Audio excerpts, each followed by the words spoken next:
Welcome back, Internet, to another Tales from Retail. Well, we're getting close to 800 subscribers. We're getting there, guys.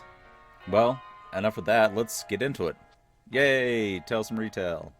So you were charged 78 cents and you say it should have been 75 cents? You do realize you're complaining about 3 cents, right? So this is my first post to Reddit, and even though English is my first language and I write fiction in my free time, typos and mistakes happen, so give me a shout if you find something I missed. So, I used to work in retail for just shy of 9 years. In that time span, I worked the front checkout as a cashier. An attendant at the shelf checks out, the courtesy bar is where customers can process returns, exchanges, or buy cigarettes, the floral counter, and occasionally an apparel desk. Yes, we were a big store that did everything, but didn't really do it all that great sometimes.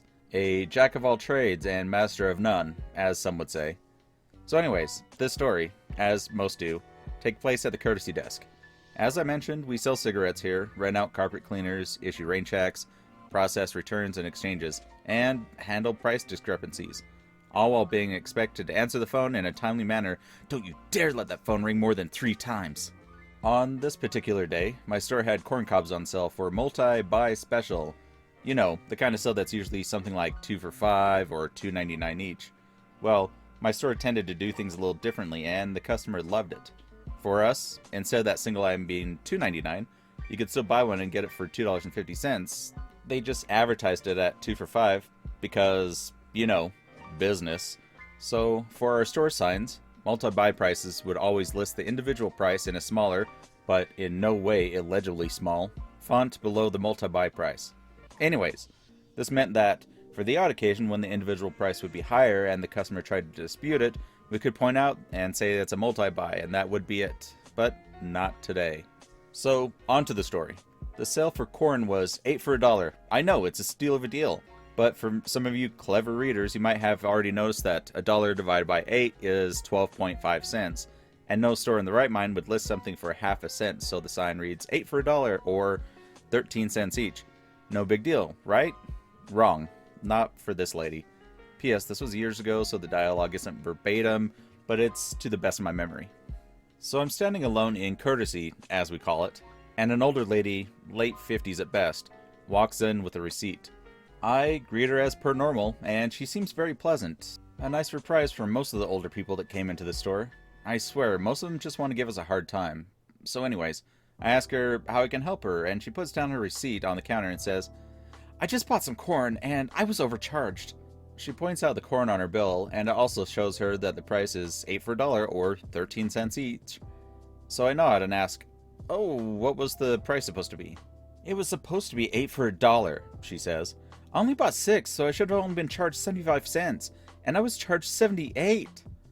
I pause for a moment, and taking the fact that this woman is squabbling over 3 cents, I do my best to hide my reaction before I do some quick math in my head, and find out that 6 times the individual price of 13 cents would in fact be 78 cents. I then say to the woman, "Actually, miss, the price is right." But before I can explain myself, she interjects and says, "No, I was doing the math, and I picked them out, and it should be 12.5 cents each. In that case, they would be 75 cents. After all, I was too short of the full 8, and 2 times 12.5 is 25. 25 cents off the dollar means 75 cents. I had held my breath as she went around explaining this to me in so many roundabout ways. At this point, I was thankful for my years of experience in keeping my retail composure. Smiling to her, I politely explained, "Yes, I understand, miss, but this sale's part of a multi-buy, and you need to buy all 8 for the multi-buy price to apply. But this store has always had the individual price the same as it would be if you were to buy the whole amount," she argues. She wasn't wrong. At the point in time, our store never did the elevated individual pricing. That change wouldn't come out for some time, but still, no store would list their price in fractions. I understand, but it says right here on the receipt that the individual price is 13 cents each, which is only because we can't individually list something for 12.5 cents, so if you're to buy the full 8, the register would just adjust the proper pricing. I know it's a little weird, considering how our store pricing normally works, but it's only because they couldn't evenly divide the $1 by 8. I am sorry, but the price you paid is right. She looks at me, still remaining calm, but not at all convinced. She's made her point, and I've made mine, but she's not happy. She wants those 3 cents. I can see that she's about to argue further, and at this point, we've already discussed this for easily 5 minutes. There's no one behind her in line, but I've had enough of this conversation, and I absolutely refuse to call my manager over 3 cents. It would be beyond a waste of time, since I've had managers bend to the customers for way more. At this point, I take a soft breath and say, "Miss, I can refund you those 3 cents, but the price is right." At this point, she smiles and says, "Yes, I think I'd like that."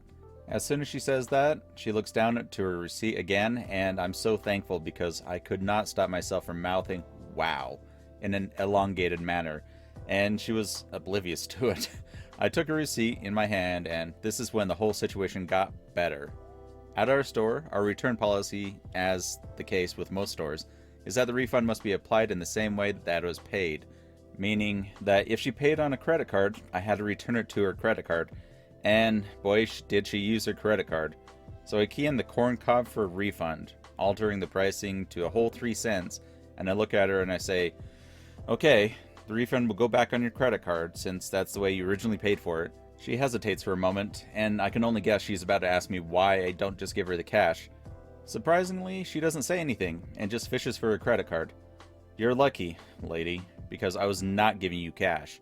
For those of you who don't know, Canada has removed the pennies from circulation, which meant I would have to give her a 5-cent nickel, and with minimum wage currently at $14 at the time, she already wasted over $1.17 of my time, and I wasn't going to give her 1 penny more. So I've had it happen in kind of the opposite instance, where the sign said 2 for $5 or $2.99 each, and then someone come up to my register and say, "Well, isn't it $2.50? And then I'd point to the sign and says, "No, in the small print it says $2.99 each." I've never had anyone argue that point before, especially on something so small as basically 3 cents. I imagine that this woman just bought the corn and then looked at her receipt, not that she went home and then drove back to the store. I'm assuming she's not that crazy, because it sounded like that she was at least pretty reasonable, like she wasn't erratic or anything like that. But even after the guy explained it to her, that it was like, "Hey, we can't round down, we just round up, so it's 13 cents. At that point, you're just like, "Oh, well, I understand. Okay, I see." Especially where it says on the sign, 13 cents each or 8 for $1. At this point, if I was the guy behind the register, I would have just said, "All right, you know what, lady, here, let me open up, let me give you that nickel. Here you go. Let's just get out of here." I would have just taken it from the till, because I know that my drawer could be within a certain cent or dollar amount before I get in trouble. I could just explain to my manager, if they ask, that, "Hey, I just gave her a nickel to shut her up." The jeans with the flowers? I work at a big fashion retailer. I was manning the fitting rooms, grabbing items off people as they'd just finished trying them on. On this particular day, I was wearing ripped black jeans. I also have a large tattoo on my thigh with colorful flowers, which was visible through the rips. A customer comes out, hands me her items, and the following conversation occurs. C is customer, and M is me.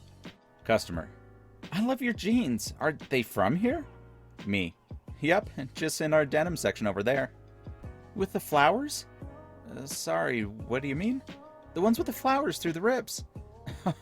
"Oh no, that's my skin underneath. Unfortunately, the jeans are just plain ripped jeans."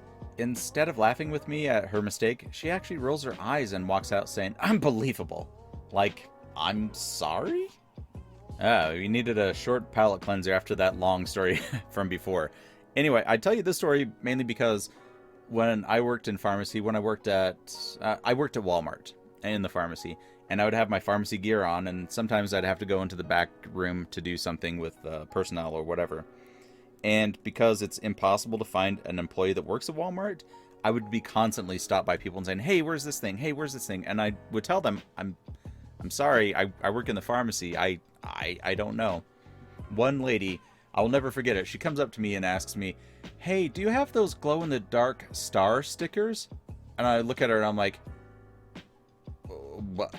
What? I work in the pharmacy." And without saying anything, she just turned around and started walking the other direction. Like, it's like, "Oh, you answered my question. Bye," without even saying anything. It's just like, "Oh, we're done here." Store thief involuntarily more than makes up his theft.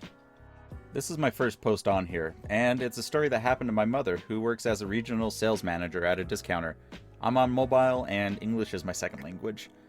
So this happened a couple of weeks ago, I think. One worker who was restocking saw a dude take a cheese, yes, a cheese, and put it into his jacket. As the store employees have little headsets for better cross-store communication, he gave that information to the cashier. The dude, of course, just tried to rush through and was stopped by the cashier, asking if they could come to the back because he was suspected of shoplifting. The thief then tried to book it, ran into the first sliding door, which opened too slow, almost ripped it out of the frame, ran into the second one, then made it out. While running away and probably to his car, he fell and slammed to the ground, so hard that even the cashier running after him felt the pain he must have gotten from that. In the end, he gets away, but in the parking lot, there lays the cheese and 10 euros. Police were called. They just took everything to protocol and even joked why they were called when they have 10 euros and the cheese. So the original poster talked about euros, so it's in mainland Europe somewhere. Here in America, at least, a lot of stores will instruct their employees not to even give chase to robbers or anything like that. You can't confront them or anything. They have special people to actually look and to see if someone's shoplifting. Like, there are so many rules against you confronting a shoplifter that they'll even go as far as terminate you for confronting someone, or, I mean, chasing him down is definitely a termination. You do see it happen so often, though. Some people just chase people down, which, that's their job if they want to risk it. But it reminds me, the first time I experienced that firsthand is when I was working at Walgreens here in the States. I was working in the photo department, and I was stocking the shelves. I still had an eye shot to the counter so I could keep an eye on it because, I'm away from my counter. And then this guy just walks up behind my counter and grabs a digital camera, a digital video recorder, a crappy one at that, so he can take it if he wants. But it was like $100, $120 digital video camera, and just runs out the store. I just go to my manager and I just say, hey, the guy just stole that thing. And the manager was just like, meh, okay, well, whatever. I don't know. I called 911 and just said, hey, I could see the guy's car from where I was standing. A guy driving this car went this way down the highway and he stole something from us. Yeah, they said, yeah, we'll send someone out for it. Never heard back from the cops or anything. Never even came and took a statement. It just kind of surprises me how lackadaisical a lot of people are. They just have to mark up as them losing money by default to people that want to steal. They have no way to protect themselves. Oh well, I guess that's the modern day world now. Thank you again for joining me on another Reddit story. So yeah, we're getting close to 800 subscribers. Pretty stoked about that. I've been doing my fireside chats kind of at random points, just because I don't really have a set time for them right now. But if you want kind of a heads up next time I do a chat with you guys, a live stream chat, follow me at Twitter, or on Twitter, at Kyoto Combat, and I will post times when I am going to be doing another one. So anyway, thanks again for joining me, and give me a thumbs up if you liked it, subscribe, and share it with a friend if you haven't, and I will see you guys in the next video. So until then, later kids!